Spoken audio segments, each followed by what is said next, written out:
और आइए आज हम बिल्कुल सामान्य चर्चा करते हैं। चर्चा का विषय है कि क्या भारत का संविधान, भारत की न्यायपालिका, भारत की न्याय प्रणाली, भारत की सरकार, ये सब एक होने के बावजूद भी क्या भारत में लोक कल्याणकारी स्थिति उत्पन्न हो गई है, या क्या भारत को लोक कल्याणकारी राज्य कहा जा सकता है, या किस हद तक भारत इस उद्देश्य में सफल रहा है या असफल रहा है, या सफलता की ओर अग्रसर है।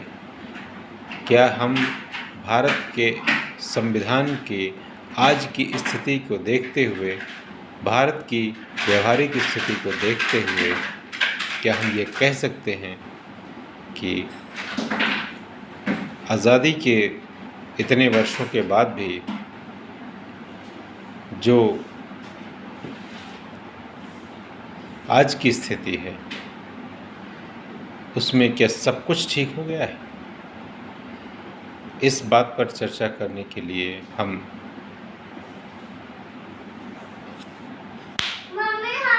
अपने आप को तमाम स्रोतों के साथ शामिल करते हैं। सबसे पहले हम भारत के संविधान में निहित लोक कल्याणकारी राज्य की अवधारणा को देखेंगे। लोक कल्याणकारी राज्य की अवधारणा भारत के संविधान में वर्णित है, हम सब जानते हैं, पढ़ चुके हैं, और भारत सरकार निरंतर अनवरत इस पर अपने काम करती रही है। चाहे किसी भी प्रधानमंत्री का शासनकाल रहा हो, किसी भी पार्टी का शासनकाल रहा हो, आज़ादी के बाद से आज तक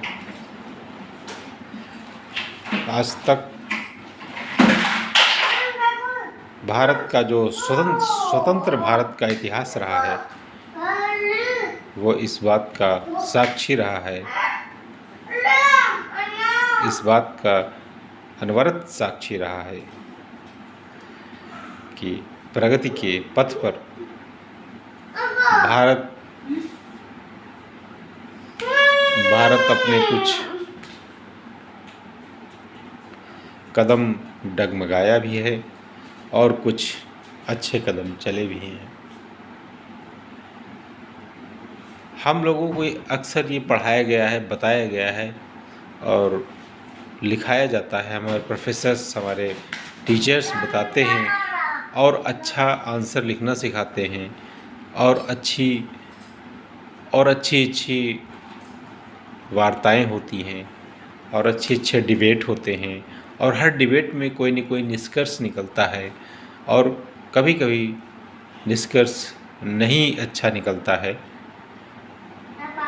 लेकिन जिस प्रकार से आज अभी 2024 में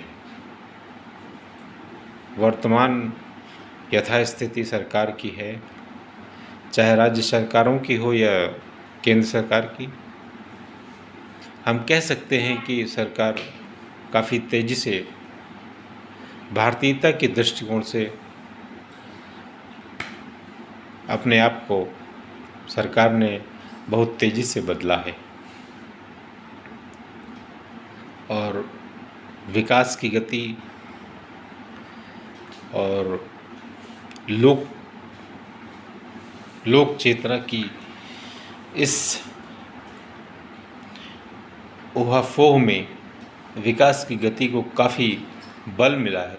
लोक चेतना कुछ हद तक संचार माध्यमों की वजह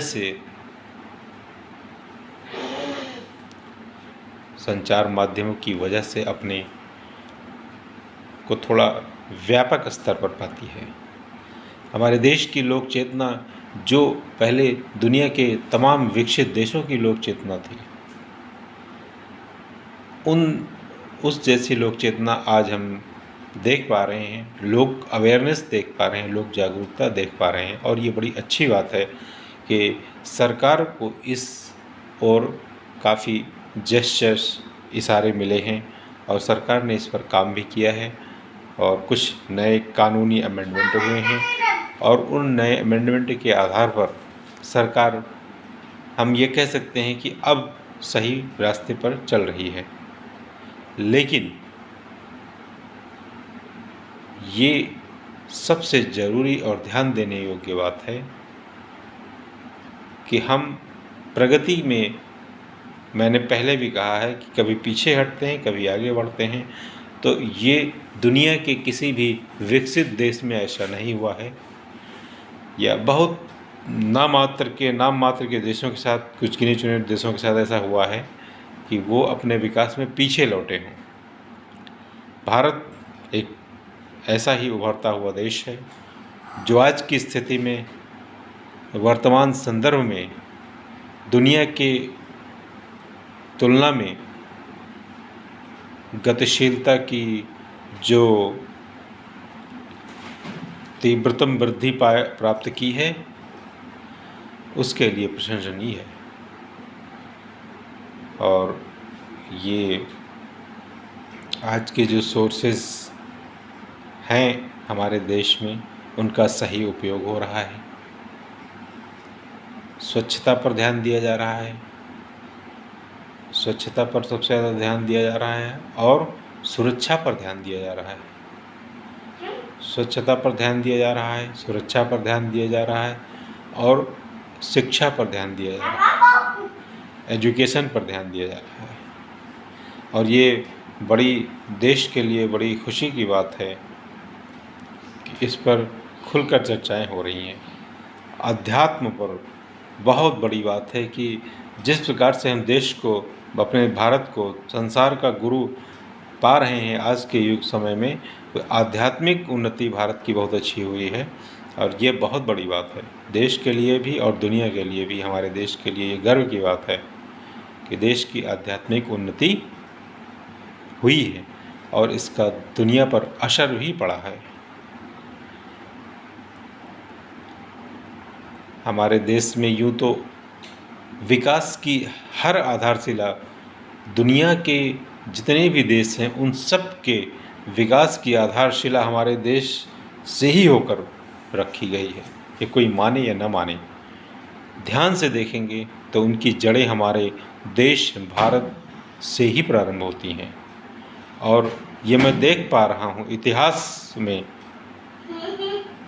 कि बड़े बड़े महाद्वीप में विकसित देशों ने जो काम किए हैं और आज जो अपने आप को सबसे ऊपर पाया है, चाहे खेल में हो, चाहे स्वच्छता में हो, चाहे सुरक्षा में हो, चाहे अच्छी मानवता में हो, वो भारत की लिखी पढ़ी संस्कृति को ही अपनाकर पाया है। लिखी पढ़ी संस्कृति पर ही चलकर वो मिले हैं और जिस पर भारत स्वयं अमल नहीं कर सका है। और इसका कारण यहाँ की आंतरिक समस्या थी।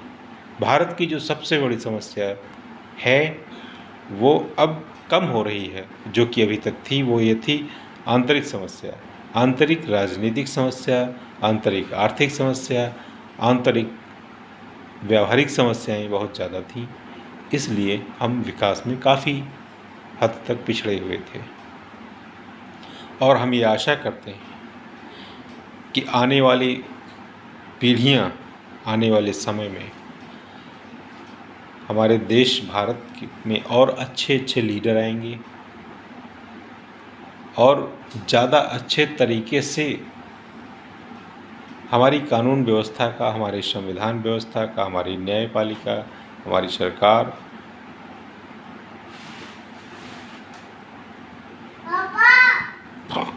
और बेहतर हो सकेगी। और हम यही उम्मीद करते हैं कि जो हमारे ग्रंथों की जो शिक्षाएं हैं, एजुकेशनल बैकग्राउंड है, वो दुनिया में भारत का नाम रोशन करे और भारत भी अपनी व्यावहारिकता में हमारे ही ग्रंथों से, भारतीय ग्रंथों से ही प्रेरित होकर आगे बढ़े, क्योंकि इस मामले में हम आंतरिक समस्या से जूझ रहे हैं। अभी भी जातीय समस्याएं और शिक्षा की समस्याएं और स्वास्थ्य की समस्याएं, स्वच्छता की समस्याएं, बहुत सारी समस्याएं हैं, लेकिन इनसे निपटते हुए, इन पर दृष्टि डालते हुए हम बहुत आगे तक जा सकते हैं और एक वैज्ञानिक युग की नवीन या अद्यतन या अधुनातन आधारशिला रख सकते हैं, जिस पर कि नई विकसित भारत का सपना पूरा हो सके।